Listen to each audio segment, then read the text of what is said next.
नमस्कार। India debate में आप सबका स्वागत है। मैं हूं आशुतोष पाठक। दोस्तों, एक बहुत बड़ी खबर आज मैं आपके साथ शेयर करने जा रहा हूं। मुंबई के नए पुलिस कमिश्नर की पेशानी पर बल आने वाला है। उनके लिए बहुत बड़ी चुनौती खड़ी होने वाली है। कुछ दिन पहले बाबा सिद्दीकी की जो हत्या हुई थी, उसमें जो नाम आ रहे थे लॉरेंस बिश्नोई का, स्टोरी कुछ और अनफोल्ड हो रही है। खबर है कि उत्तर प्रदेश के कुछ शार्प शूटर उस हत्याकांड में शामिल थे और नाम दिया गया था लॉरेंस बिश्नोई का। अब लॉरेंस बिश्नोई ने अभी तक बाबा सिद्दीकी की हत्या का ऑफिशियल कोई जिम्मेदारी नहीं ली है या उसके गैंग के किसी भी शूटर ने यह नहीं कहा है कि बाबा सिद्दीकी की हत्या में हमारा हाथ है। लेकिन लॉरेंस बिश्नोई के बारे में कहा जा रहा है कि देश नहीं विदेशों में भी उनके शार्प शूटर, उनकी संख्या अब हजारों में है। आज मैं आपको एक ऐसी खबर से वाबस्ता कर रहा हूं, आपके सामने ला रहा हूं, जो आपकी आंखें खोल देगा कि आखिर लॉरेंस बिश्नोई की नजर मुंबई पर क्यों है। क्यों लॉरेंस बिश्नोई अपने स्टूडेंट जमाने से ही मुंबई को अपनी कर्म भूमि बनाना चाहता था और आज उनकी चाहत पूरी हो रही है और लॉरेंस को इसमें कहीं ना कहीं से मदद भी मुहैया कराई जा रही है। मदद करने वाले कौन हैं, उनके हाथ कितने बड़े हैं, ये सब आज मैं आपको बताने जा रहा हूं। और वो बात जिसको लेकर के कि सलमान खान पिछले 30-35 वर्षों से अपना डंडा चला रहे थे, फिल्म इंडस्ट्री पर एक प्रकार से कब्जा किए हुए थे और उनके जितने शागिर्द हैं उनकी इजाजत के बगैर पत्ता नहीं हिलता था। अब उनकी सियासत डोलने वाली है, उनका सिंहासन डोलने वाला है। और ये कहानी कोई नई नहीं है, बहुत पुरानी है दोस्तों, बहुत पुरानी।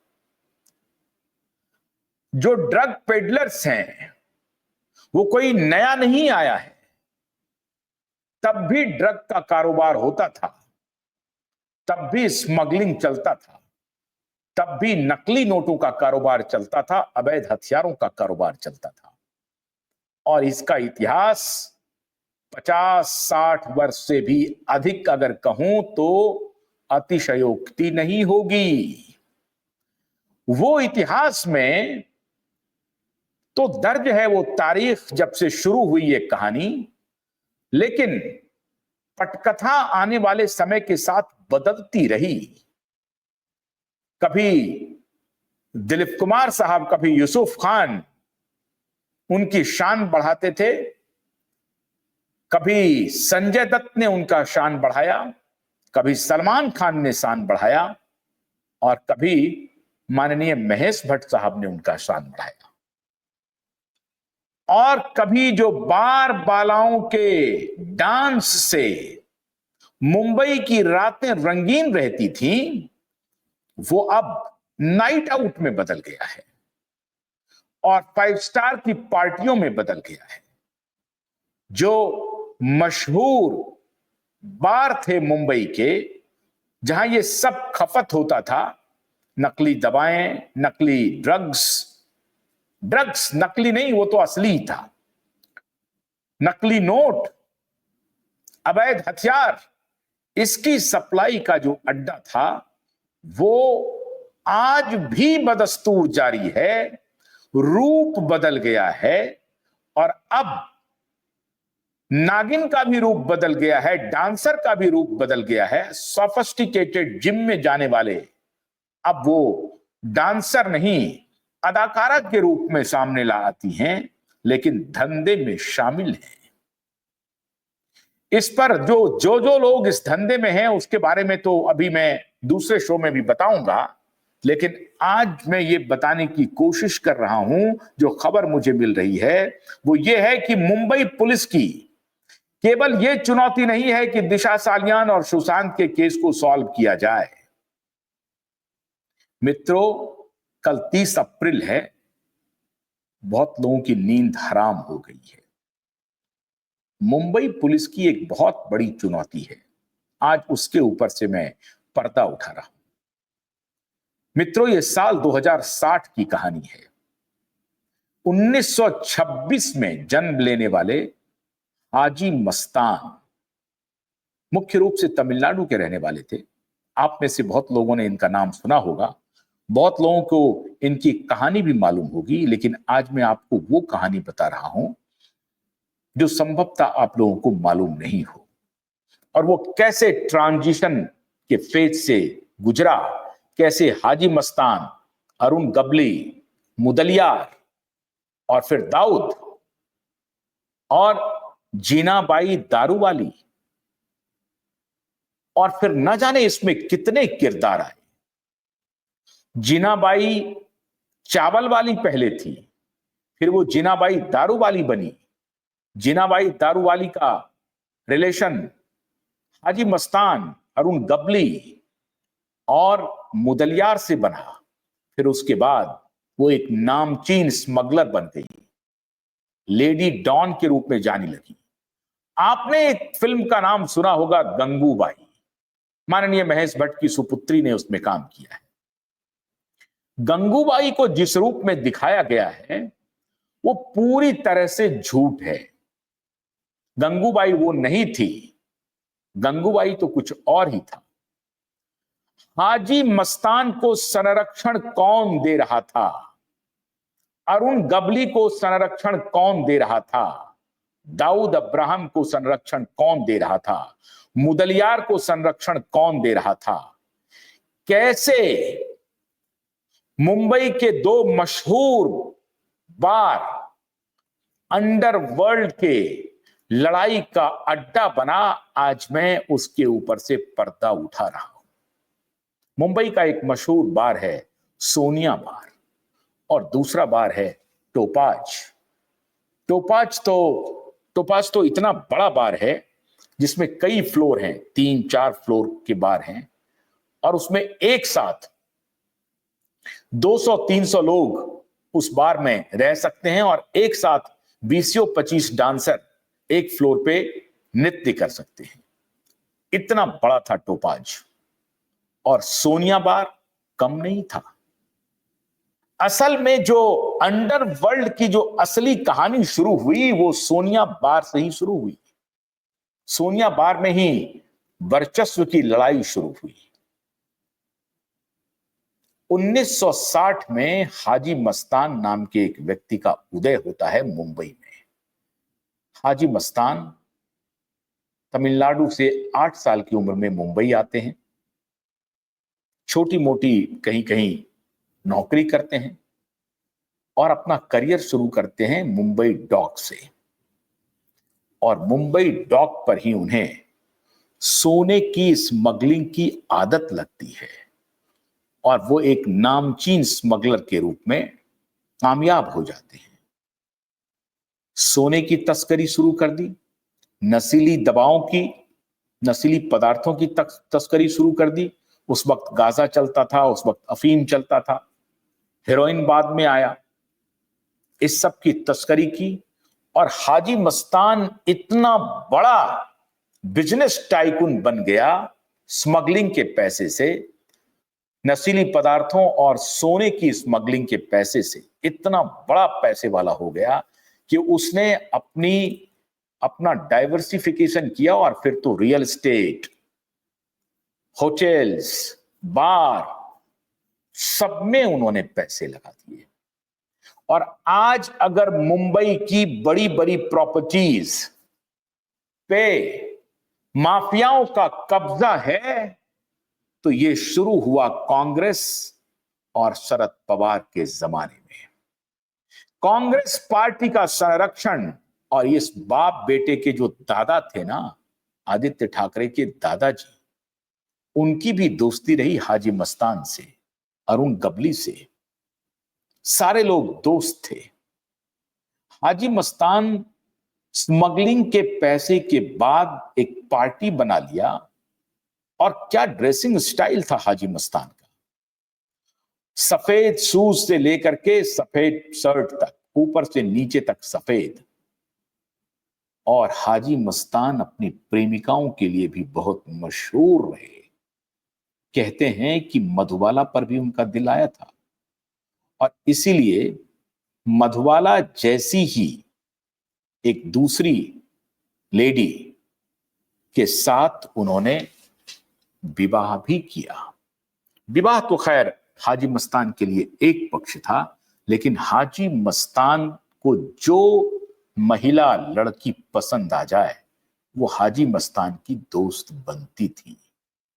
कहा तो यहां तक जाता है कि हाजी मस्तान के लिए लड़कियां भी मरती थी, क्योंकि बड़ी नफासत में रहते थे हाजी मस्तान। तो स्मगलिंग के कारोबार से मुंबई में जो साम्राज्य स्थापित किया, उसका पहला अंडरवर्ल्ड का पहला डॉन हाजी मस्तान था। उसके बाद उन्हीं के प्रदेश तमिलनाडु से रहने वाले मुदलियार, ये दोनों साउथ इंडियन थे, मुदलियार आए, और फिर अरुण गबली। बाद के 80s में अरुण गबली पहुंचे, और अरुण गबली और हाजी मस्तान, ये दोनों का पॉलिटिकल एम्बिशन हुआ। हाजी मस्तान ने तो दलित मुस्लिम महासंघ एक गठित किया, चुनाव लड़ा, लेकिन कोई अपेक्षित सफलता नहीं मिली। लोग समर्थन में तो उनके आते थे डर से, लेकिन वोट नहीं देते थे। एक दो ही उनके कैंडिडेट जीत पाए एमएलए उमएलए के लिए। अरुण गबली ने भी बाद में पार्टी बना ली, लेकिन इनका भी कोई राजनीतिक जो अरमान था वो पूरा नहीं हुआ। मुदलियार इन चीजों में नहीं पड़े थे। बाकी एक दो पठान ब्रदर थे, उनका भी इनसे 36 का संबंध रहा। लेकिन उसके बाद एक एंट्री होती है 80s 90s में दाऊद अब्राहम की, और दाऊद अब्राहम की फैमिली भी पूरी तरह से इनके साथ हाजी मस्तान अरुण गबली के संरक्षण में ही चल रहा था इनका।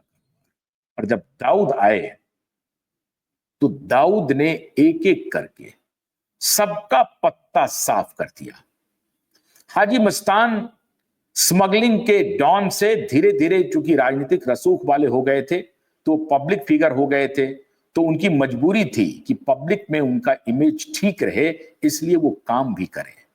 तो हाजी मस्तान ने वो सारा काम किया, अरुण गबली भी कर रहे थे। लेकिन दाऊद के बारे में कहा जाता है कि उससे बड़ा ब्रूटल, उससे बड़ा क्रूर आज तक अंडरवर्ल्ड डॉन में कोई नहीं हुआ। दाऊद ने अपने दुश्मन को, किसी को नहीं छोड़ा। और कहते हैं कि दाऊद के और अंडरवर्ल्ड के जो शूटर्स होते थे, उनको किसी की हत्या करने में वो आनंद आता था जैसे कि वो महिला मित्र बना रहे हो। ये इनके साथ शूटर सबकी कहानी है। वो कहते थे कि हम जब किसी की हत्या करते हैं तो हमारे मन में, हमारे अंदर वही भाव आता है, मैं किसी अपनी महिला मित्र के साथ शेयर कर रहा हूं या उनके सानिध्य में। ऐसा था साइको क्रिमिनल इनका पूरा कुनबा, इतना क्रूर। और इसको मित्रों समर्थन मिल रहा था तब की सरकारों से।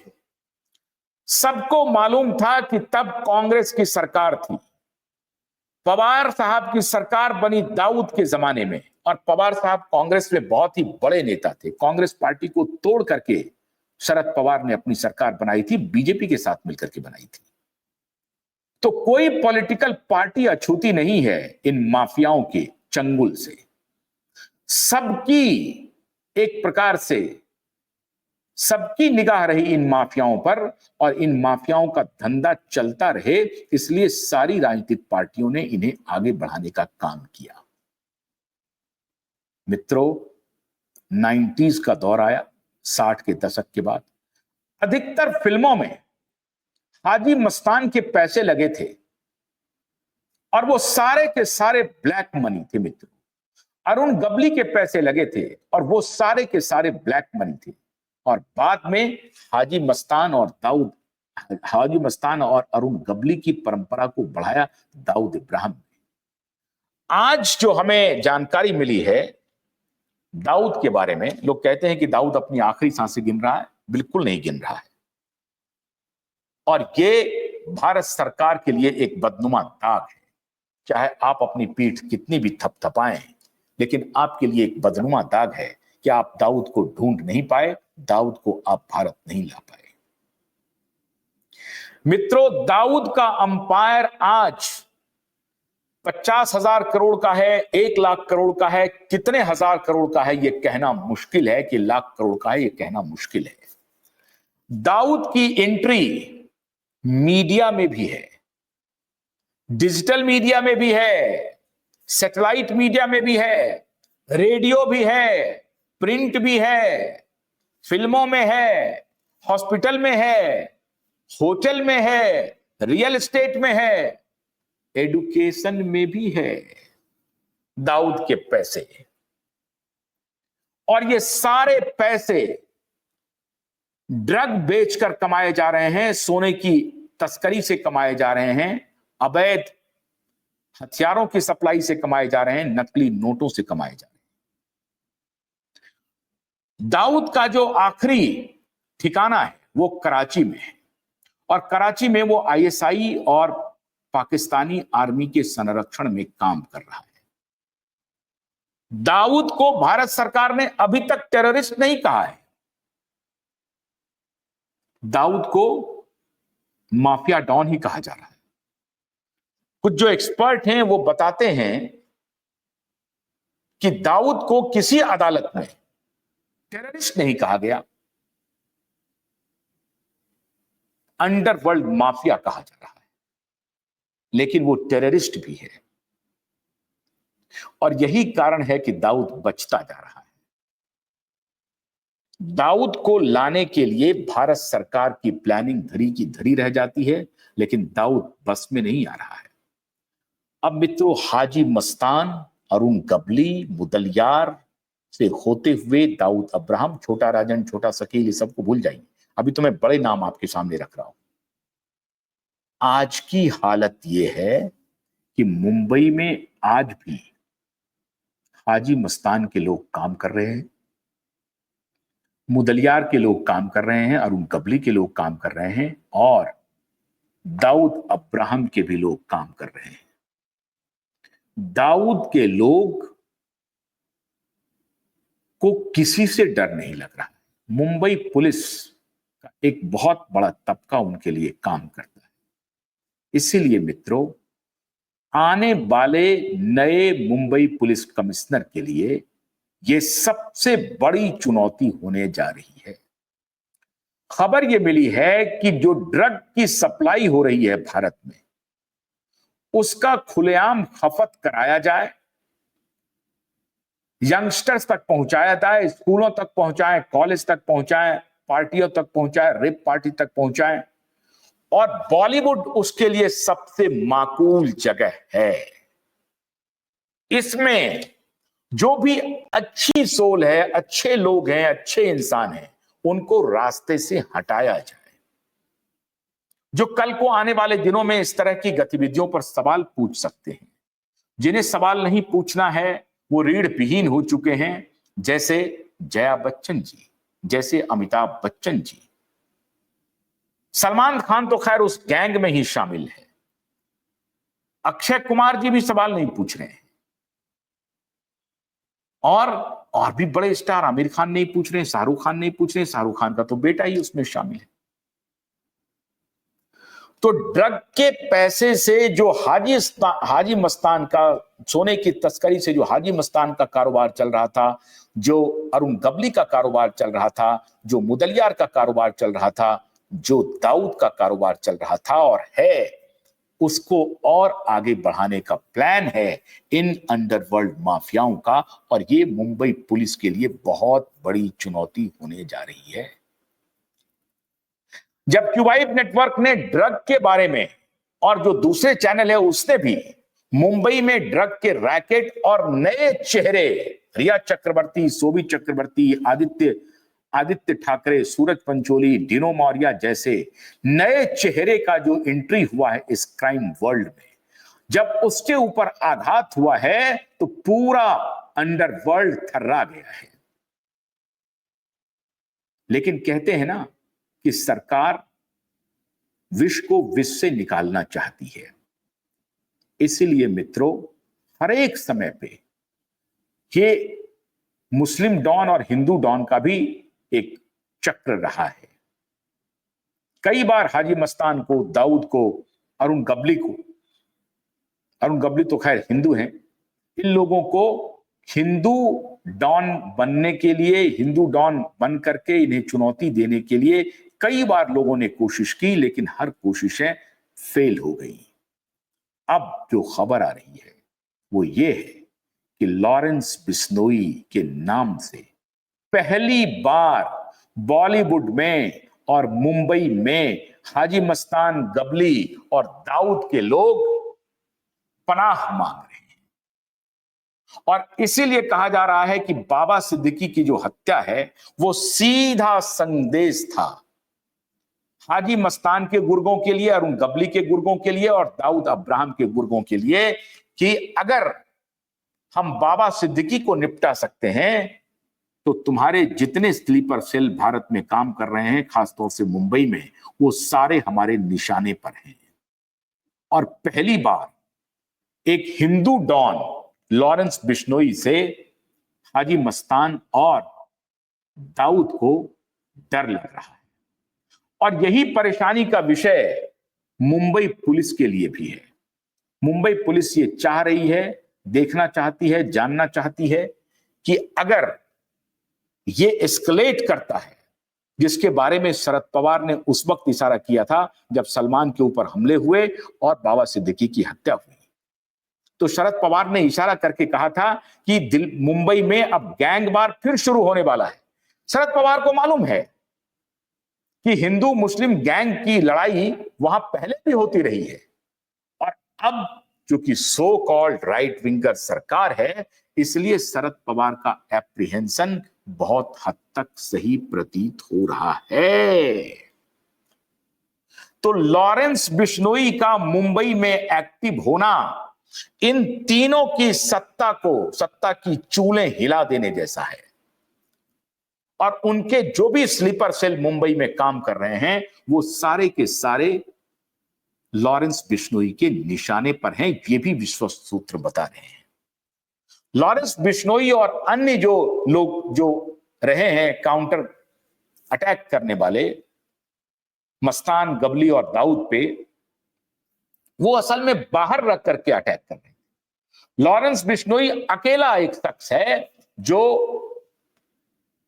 जेल में बंद है, और जेल में उनके मिलने जुलने वाले भी कम है, उनके पास कोई टेलीफोन भी नहीं है, लेकिन फिर भी जेल से लॉरेंस बिश्नोई पूरे वर्ल्ड को ऑपरेट कर रहा है, और उनके लिए बहुत बड़ी फौज है वर्ल्ड वाइड, जो लॉरेंस बिश्नोई के एक आदेश पर कुछ भी करने के लिए तैयार है। अब इस लिहाज से अगर आप देखें तो लॉरेंस बिश्नोई एक नेशनल इंटरनेशनल फेम हो गए हैं, लेकिन हाजी मस्तान, अरुण गबली और दाऊद अब्राहम, दाऊद तो खैर अंतरराष्ट्रीय हो गया है, लेकिन अरुण गबली और हाजी मस्तान की इतनी हैसियत नहीं थी कि वो अपनी पहचान अमेरिका में जाकर के बना लेता। यहां तो उनकी पहचान बनी, यहां उन्हें सफलता भी मिली, लेकिन अब उनके गुर्गों की दाल नहीं गलने वाली है। परेशानी मित्रों यहां पर सबसे ज्यादा दाऊद अब्राहम के लिए हो रही है, और अगर दाऊद अब्राहम के लिए हो रही है तो सलमान खान के लिए भी हो रही है, और अगर सलमान खान के लिए हो रही है तो आदित्य ठाकरे के लिए भी हो रही है, उद्धव ठाकरे के लिए भी हो रही है, रिया चक्रवर्ती के लिए भी हो रही है। ये कड़ियां जुड़ी हुई हैं। हाजी मस्तान, अरुण गबली, दाऊद अब्राहम, मुदलियार और उसी गैंग का एक्सटेंशन सलमान खान है, वर्जन अलग है, सोफिस्टिकेटेड वर्जन है। नहीं तो अति अहंकारी सलमान खान नशे की हालत में सड़कों पर सोए हुए एक प्रकार से होमलेस को आपने कुचल दिया, उनको मौत के घाट उतार दिया और अपने ड्राइवर को फंसा दिया। इस तरह के ये लोग अपॉर्चुनिस्ट हैं। मित्रों, मुंबई पुलिस की बहुत ही पैनी नजर आज दाऊद के गैंग पर नहीं है या सलमान खान के कृत्य पर नहीं है। मुंबई पुलिस को मालूम है कि कौन कौन इस अपराध में कैसे कैसे शामिल रहा है। इसीलिए मुंबई पुलिस ये तहकीकात करने में लग गई है कि अगर नया पुलिस कमिश्नर आता है तो क्या समस्या की जड़ को खोजा जाए, और समस्या की जड़ तो हाजी मस्तान में है, दाऊद अब्राहम में है और अरुण गबली के रूप में है। ऐसे लोगों का एक्सटेंशन अभी तक कैसा रहा है, क्या हो रहा है, उनके कौन से गुर्गे कहां काम कर रहे हैं? क्योंकि ये मान के चलिए कि अगर रिया चक्रवर्ती के पास ड्रग कहीं से पहुंचता है, रिया का भाई प्रोक्यूर करता है, तो इन्हीं गैंगों के जो गुर्गे हैं उनके ही सहारे रिया चक्रवर्ती ड्रग के कारोबार को कर रही थी। और आदित्य और माकी, सूरज पंचोली, डिनो मारिया, इनके साथ उनके संबंध थे, दोस्ताना संबंध। मित्रों, मुंबई पुलिस कमिश्नर को नजर रखनी पड़ेगी कि उन्हें कोई डेविएट ना कर दे अपने एजेंडे से। बहुत सारे लोग आएंगे जो उनके ऊपर दबाव बनाएंगे, विवेक फंसलकर की तरह। लेकिन मुझे उम्मीद है कि नए जो भी कमिश्नर मुंबई के आएंगे वो महाराष्ट्र के साथ न्याय करेंगे। तो वो जो बार, सोनिया बार की कहानी में चलते चलते बता दूं, टोपाज बार की कहानी बता दूं। सोनिया बार वो जगह थी जहां पे पहले बार बालाएं आती थी, आज भी, और वो सभी अवैध थे, आज भी अवैध है। सुप्रीम कोर्ट के गाइडलाइन के हिसाब से जितने बार हैं वहां पर जहां पर की बालाएं डांस करती हैं, वो सारे के सारे बार अवैध हैं, इलीगल हैं। लेकिन आज भी धड़ल्ले से मुंबई में बार बालाओं का नृत्य बार के अंदर चल रहा है और लोग उसको जाकर के आनंद ले रहे हैं। दुनिया भर के देशों ने बैन तो किया था, लेकिन फिर उनसे बात बनी नहीं। भारत भी चाहता है, वैसे ऑफिशियली तो बैन है, लेकिन अंदर खाने कि चलो समाज के एक तबके को खुश रखने के लिए ये बार बालाओं का नृत्य जारी रखें। तो सोनिया बार ही अड्डा बना था दो क्रिमिनल के बीच में, दो माफिया के बीच में लड़ाई का। पहले इनकम का एक बहुत बड़ा जरिया था, क्योंकि अगर सोनिया बार में हजारों उनके ग्राहक आ रहे हैं दिन से लेकर रात तक में, तो आप सोचिए कितने की कमाई होगी।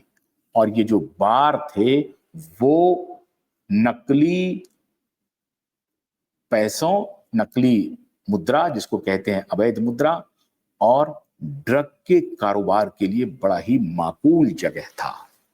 क्योंकि जब आप नशे में होते हैं तो परमानंद में चले जाते हैं, और नशे की दवा अगर आपको दी जाए और आनंद में रहेंगे।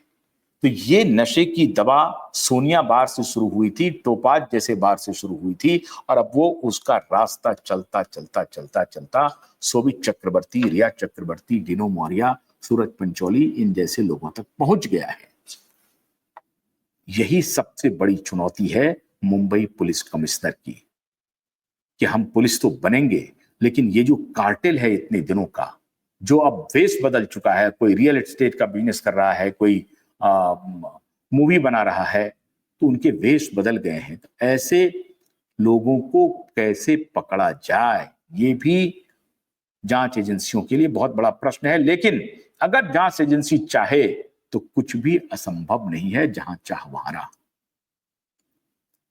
अब देखना है मित्रों कि मुंबई पुलिस इन बार बालाओं के डांस से कुछ सबक लेती है और इसको बंद करती है, उनको रिहेबिलिटेट करती है। ये जो बार बालाएं होती हैं, मुख्य रूप से मध्य प्रदेश का एक आप उसे जनजाति कह लें या कुछ कह लें, उस प्रकार की कम्युनिटी होती है जो इनके कई पीढ़ियों से जो अपना नृत्य करती रही हैं। अब आने वाले दिनों में किस करवट बैठता है, मुंबई पुलिस चौकस है, लेकिन एक बात ध्यान रखिए, अगर रिया चक्रवर्ती, शोभित चक्रवर्ती, ये सारे लोग एक्सपोज हो जाएंगे तो ये बार भी चलना बंद हो जाएगा। अब ये तो मुंबई पुलिस कमिश्नर को सॉल्व करना है, लेकिन कांटों भरा ताज होने वाला है मुंबई पुलिस कमिश्नर का ताज। लॉरेंस के युग में उनको बहुत कुछ झेलना भी पड़ सकता है। लॉरेंस बिश्नोई कोई मामूली नाम नहीं है और बेहद शार्प है, बहुत इंटेलिजेंट है। अब देखना यह है कि लॉरेंस बिश्नोई क्या करते हैं। पुलिस की कस्टडी में रहते हैं, उनके खिलाफ कानूनी कार्रवाई होकर के उनको सजा मिलती है, या उनको कोई पेरोल वगैरह मिल सकता है। ये तो भविष्य के गर्त में है। बहुत बहुत शुक्रिया। नमस्कार।